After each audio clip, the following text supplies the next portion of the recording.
Bam! Welcome to the most reliable news in the world. You won't believe it. I guess it does happen. Bad things happen to good people. MMA Gym in Midway District catches fire. Jocko Willink, the creator of Willink Super Drink, Moloch Super Soda Pop, sponsor of the CrossFit Games. His gym burned down. MMA Gym, CrossFit Gym, SD, San Diego Fire Department said a call came in reporting the blaze around 6:20 a.m. Crews responded to the area located on the 3600 block of Midway Drive.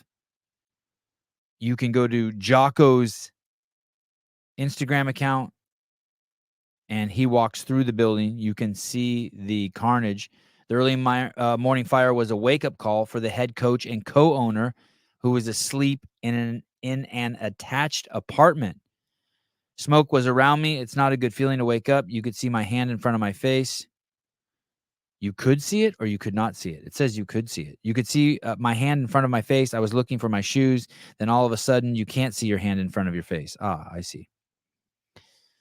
Bizarre, right? We'll be back stronger than ever, I'm sure, soon. We've been through things in the past. Lister said no one was injured in the fire. The estimated damage cost is unknown. Hopefully he didn't spend all of his money on the CrossFit sponsorship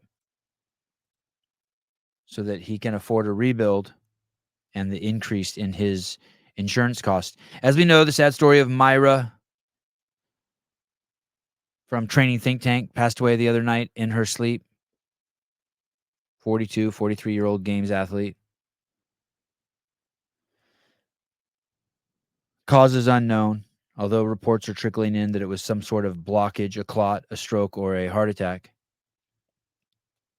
Her sister, Christina Taylor, writes, "For the last 2 years, my sister has talked me into doing the CrossFit Open. It would be fine," she would say. "I have no business competing in anything CrossFit related, and before she passed, I said I was definitely not doing it this year. Well, here I am, doing the CrossFit Open again, but this time, instead of her by my side, she will be cheering me on from up above. When I feel like stopping, I will keep going for her. This one's going to hurt, but I will gladly feel the pain. If there's a chance, I will feel closer to her. I hope you are proud of me, Tashi. I will do my best to convince others to sign up too, just like you would do. Love you forever. Christina." Beautiful, healthy Christina Taylor, Training Think Tank athlete, passed away in her sleep. Her sister is going to do the Open, what appears to be for the third time. Wit. Do you guys remember Wit? It was some European English fancy gym space. They were at the games one year. There was some controversy there.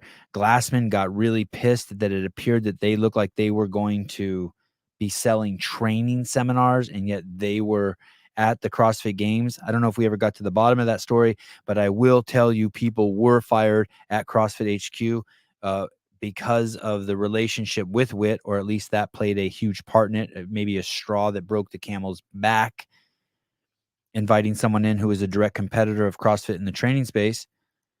It looks like they are in some serious issues.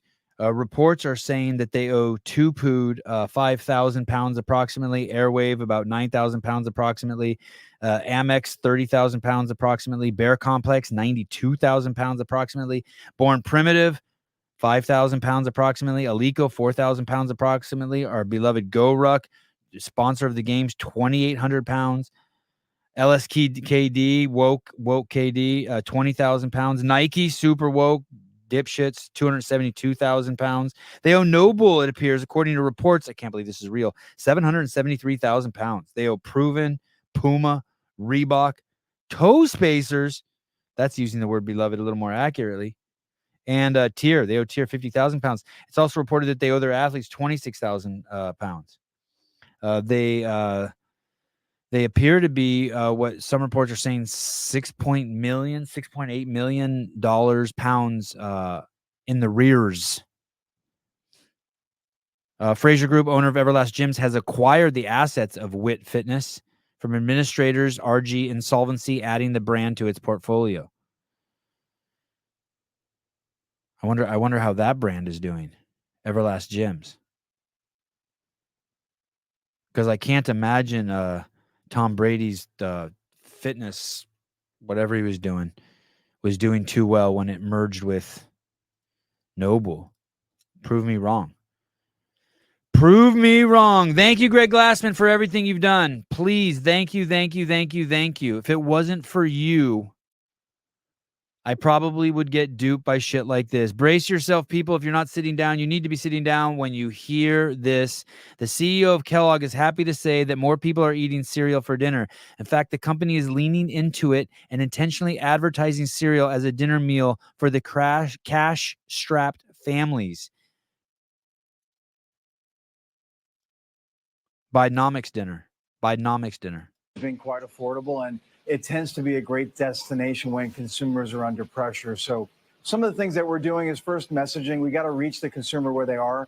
So we're advertising about cereal for dinner. If you think about the cost of cereal for a family versus what they might otherwise do, that's going to be much more affordable. The other places that we like to go is we talk about making sure we have the right pack at the right price in the right place. So having a different size pack that'll have a different price point, that'll take some pressure off the consumer while they're shopping. So those are some of the things that we're selling diabetes in a cardboard box for a living. Douchebag. Everyone reach out to Greg Glassman. Tell him thank you. If it was not for him, many of us would be duped by all sorts of this crazy nonsense. If you need a weight belt, I don't know who needs a weight belt. Check it out. Make WODs great again. Make WODs great again. Is now selling weight belts. I'd be so curious how that idea came about. I give it a like. There we go. 43 likes on the account with 500,000 followers. No comments. Okie dokie. Anyway, get your weight belt. It looks like a weight belt. So there you go. If you need a weight belt, there's a new one on the market. Related to guests we've had on this show, I'll say it again. Don't get your kid a cell phone. You won't believe this next story. Former YouTube CEO Susan Wojcic's son found dead at university dorm. Here's why the family says it's talking to media. God, I need to learn how to talk today. This week brought tragedy as Marco Troper, the 19-year-old son of former YouTube CEO Susan Wojcicki, was discovered deceased in his dormitory at the University of California, Berkeley. Emergency services responded to Clark Kerr dorms on the UC Berkeley campus following reports of an unresponsive student. Despite prompt intervention by the Berkeley Fire Department, Troper could not be revived. The stories coming out, guys, are that he was on Snapchat and died of a fentanyl order he made.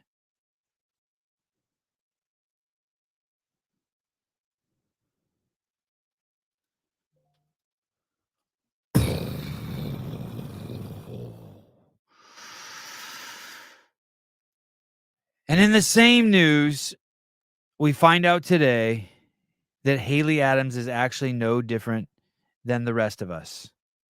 She was on the Lone Ranger podcast with the great Lauren Khalil, the Khaleesi, and Hayley Adams says what every single kid in the entire world has said, and she's just normal.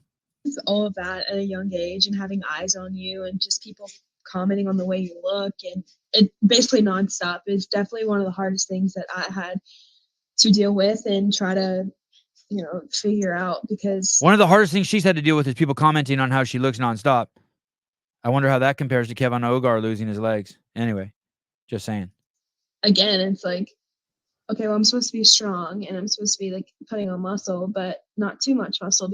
Yeah, me too. I wanted to be strong and putting on muscle. Me too. Because then you're like, you can't do the things that you're good at. And it's just, it felt so, like, it was never ending. Like, it felt like you could never be good enough. And of course, you do. Welcome to being 14 years old. Thank you. Welcome to being 14 years old. That's every 14-year-old. With body dysmorphia and... I still have body dysmorphia. I don't even know what that is, but yeah, I hate my body. Go on. Yeah, except for when I'm laying on top of my wife and the lights are out. I've definitely had my fair share of all of those feelings, and it's so sad to look How does she know she's had her fair share of those feelings? How does she know? How does she know? back at like all of my teenage years and be like, you were so beautiful and you couldn't see it. And then There it is. She looked back at her teenage years and was like, oh my God, I'm so beautiful and I couldn't see it. Ladies and gentlemen, she's normal. I remember being in the 5th grade and looking back at the girl who liked me in the 2nd grade, and I was like, oh my God, she's so beautiful. I didn't see it. I remember being in the 7th grade and looking back at the girl who liked me in the 5th grade. I know girls used to like me, being like, oh my God, I didn't see it. I remember always looking back at my school pictures and thinking, oh my God, I'm not ugly. I just turned ugly. But then 2 years later, looking back and seeing pictures and being like, oh my God, I wasn't ugly. Hayley, it won't stop until you put a stop to it. All you have to do is throw your phone away and it will completely go away. Well, I didn't even have a phone and I had that problem. So maybe don't take advice from me. But you're perfectly normal. There's nothing here. Perfectly. You're perfectly normal. You need to do something abnormal if you want to win the games. Do something abnormal. Get into, I don't know, ecstasy, or go away to India and live in a cave for 8 months. Or this is just normal. So normal. God, I thought I was normal. You might be more normal than I'm normal. God, I hated being normal. Maybe that's what it is. Maybe you just hate being normal. Anyway, Hayley Adams is normal. It is what it is. And here we go, the most controversial thing on the internet today, coming from Clydesdale Media. 2 of my favorites, Scott Switzer, Miss Latimer. Brace yourself. Here we go. I did see Will Brandstetter's comment about whoever picked Lawson needs to be kicked out of the pool. I will say I did not pick Lawson to win, though. He's got a point. If you aren't picking Tia to win, why is that a point? We will see. We will see when Tia does the live announcement how she's looking. I call bullshit. You can't go on the women's side and say you have to pick Tia. It's 2 years after the fact. Life has changed. People have gotten better. Things can happen. She didn't win Rogue. Yeah, that was so soon after. And she barely lost. I don't think there's a chance that anyone can catch her, but we'll see. I voted Emma Lawson to win. I've said it on the show that my biggest call for the year is Emma Lawson's going to shock the world and beat both Laura and Tia at the games. Here we go. So here's the thing. Yes and yes. There's no chance of anyone to win but Tia. But Switzer has a great fucking take, man. That with the Mao girl gone and Hayley Adams still living in as a 14-year-old girl. It is Emma Lawson is the heir. She is the future. And a great discussion between Scott Switzer and Jamie Latimer. Some of the best stuff I've seen coming out of the Clydesdale Media podcast. Will Brandstetter also saying some aggressive shit. I like that. Look at this. It says view hidden comments. I wonder what this is. You're all sleeping on Gazan. Yeah. Fair enough. I don't know why that's hidden. But yeah, Gazan's a powerhouse too. But man, Lawson is perfecto. Let's just face it. There's perfection there. Perfection.